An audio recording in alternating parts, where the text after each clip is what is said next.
Bonjour à tous et à toutes. Matin, on vais présenter une nouvelle vidéo.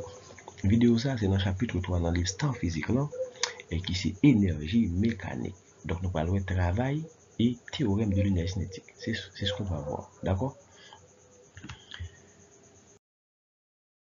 Mes exercices que je vais laisser traiter pour vous.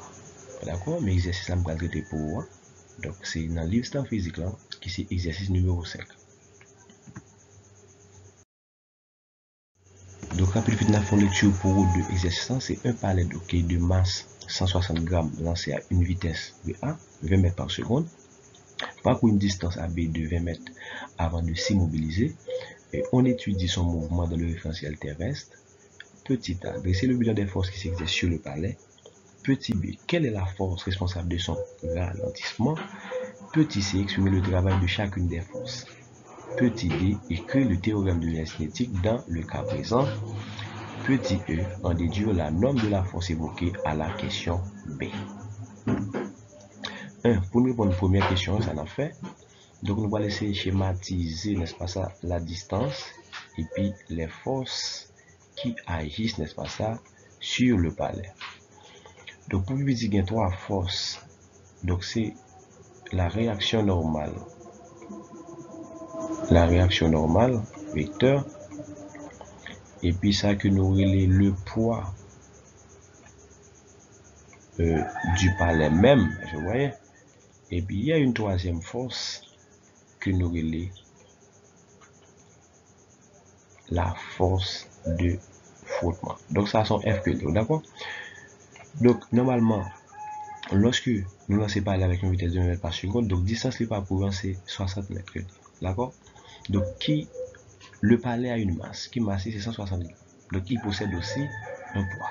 Donc lorsque le palais arrive ici, donc ça va passer ligne au poids. Donc poids pesé, espace côté rivière. Donc lorsque le côté le bras donc ça va faire peser espace côté rivière. Donc un espace côté rivière, il fait une réaction. Donc c'est ça que nous voulons la réaction normale. Donc qui ça nous garde? Et puis lorsque nous lançons, n'est-ce pas ça que nous n'est pas l'air, ça va parler palais a bien tendance pour le ralentir. Donc c'est-à-dire il y a une diminution de vitesse. Donc puisqu'il y a une diminution de vitesse, il y a une perte d'énergie cinétique. D'accord? Donc comme pour plus petit trois forces qui réagissent, n'est-ce pas ça sur palais, nous dit c'est le poids de l'objet. Nous c'est vers le bas. 2. La réaction normale, nous sens c'est vers le haut. D'accord? Et troisième force qui c'est force de frottement qui est opposée, alors qui est horizontale et puis qui est opposée avec mouvement. Donc première question, elle est finie. Donc on a passé à la deuxième question. Donc deuxième question, c'est que ça lui dit qui force qui ralentit mouvement. Quelle est la force responsable de son ralentissement? Alors, qui ralentit par palais à même. Mais qui force liée en bien cas de bien. Donc puisque moi lancé palais avec une vitesse de 20 mètres par seconde, donc on va de temps en temps on va vitesse en diminuer. Donc puisqu'il y a une diminution de vitesse, ça passe, il y a une perte d'énergie. Donc puisque une perte d'énergie, qui ça cause tout le bagage ça, et ça que nous voulons force de frottement. D'accord? Donc force de frottement que ça fait, elle diminue vitesse palais.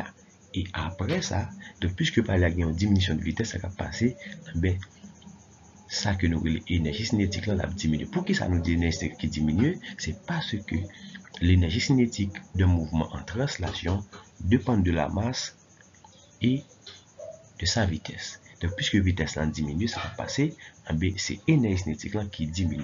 Et bien, qui ça cause tout le bagage là, c'est ça que nous voulons force de frottement. Donc, nous allons parler de l'autre force qui c'est réaction normale et puis le poids de l'objet même. Et bien, nous disons ça, et même, il n'y a pas de travail. Nous allons expliquer ça plus devant pour qui ça, il n'y a pas de travail.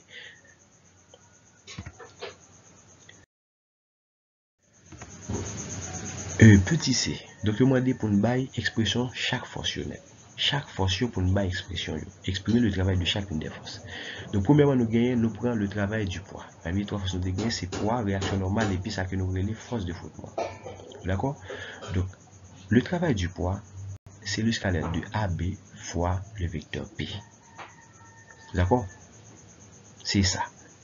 Mais normalement, m'a sorti de l'expression du scalaire de deux vecteurs pour me passer avec une autre expression qui n'est pas une expression vectorielle. D'accord? Donc, qui ça me fait?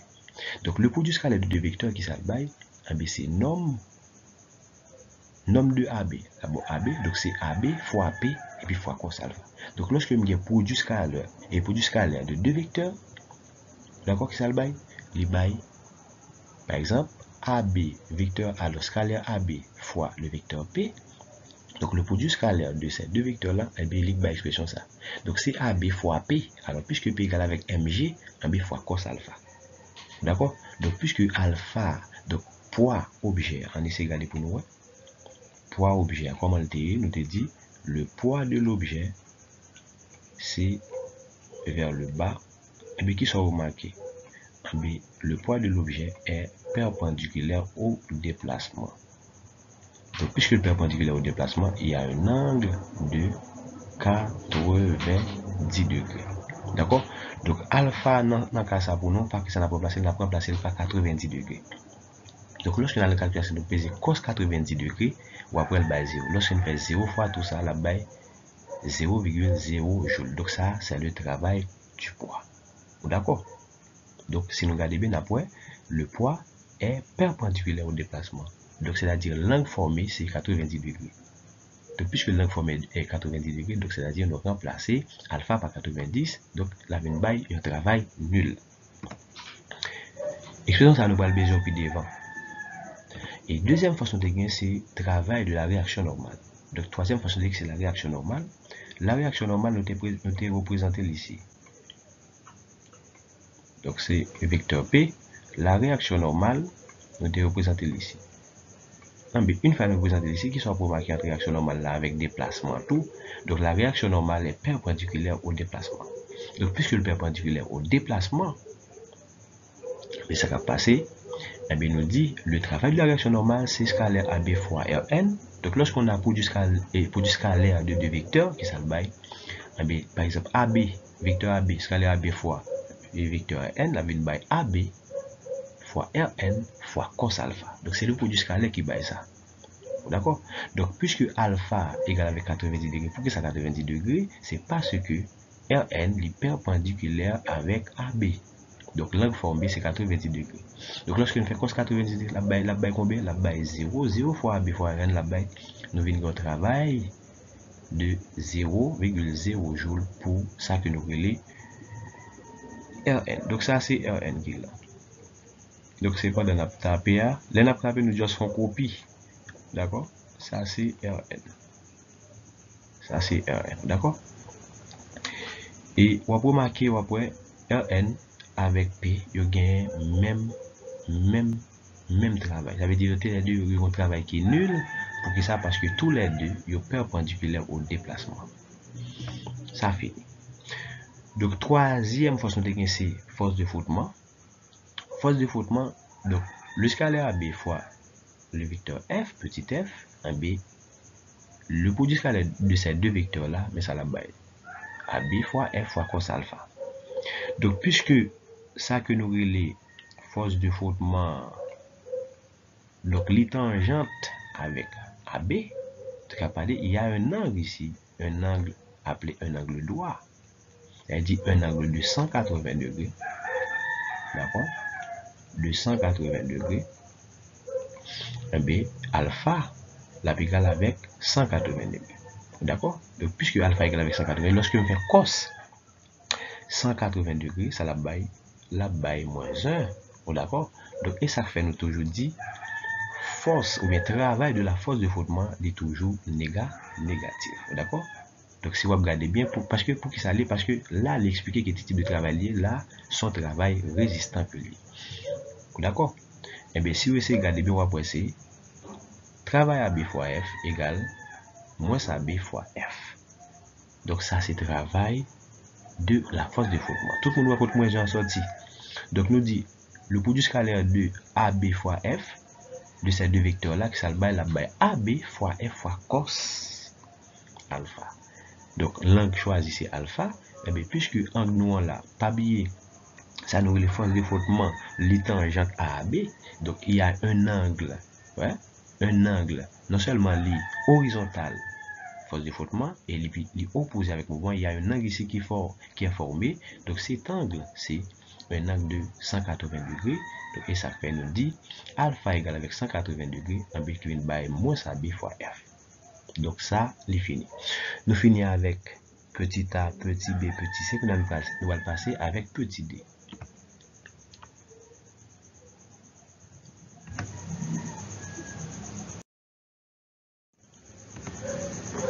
Et dans petit d, qui ça veut dire nous faire?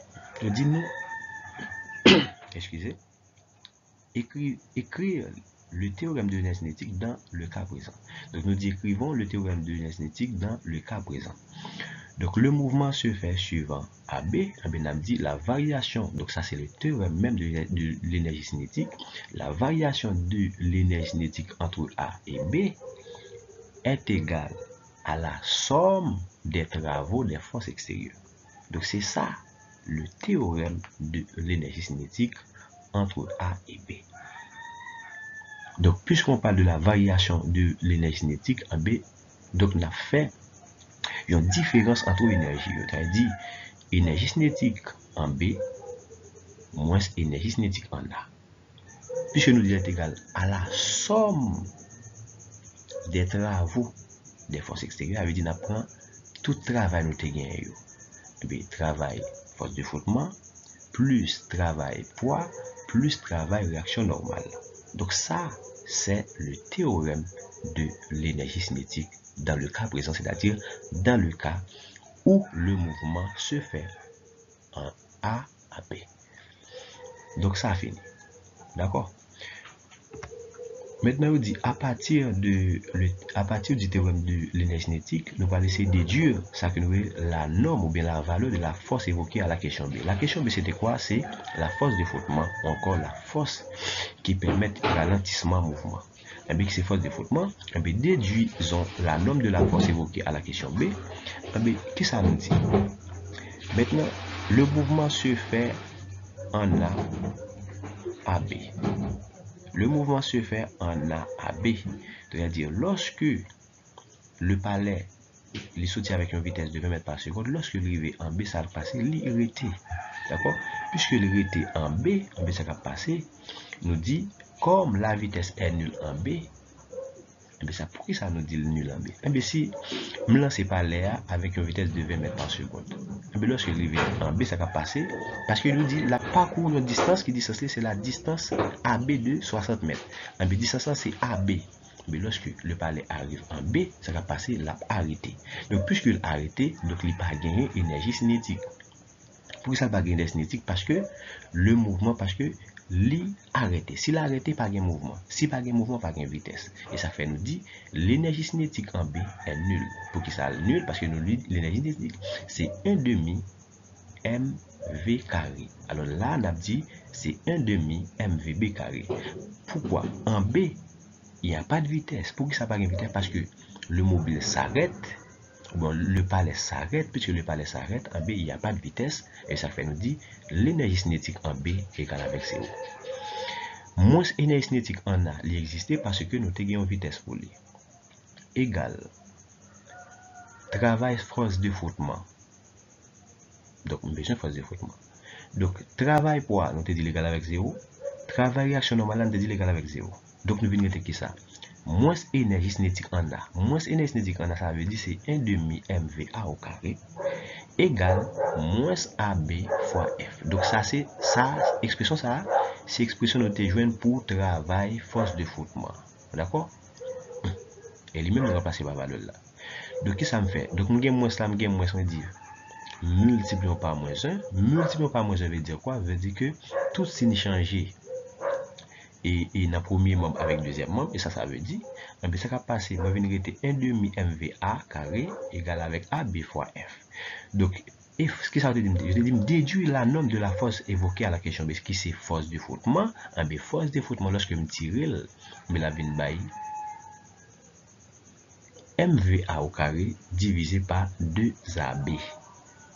D'accord? Lorsque je me place M par valeur, la baille.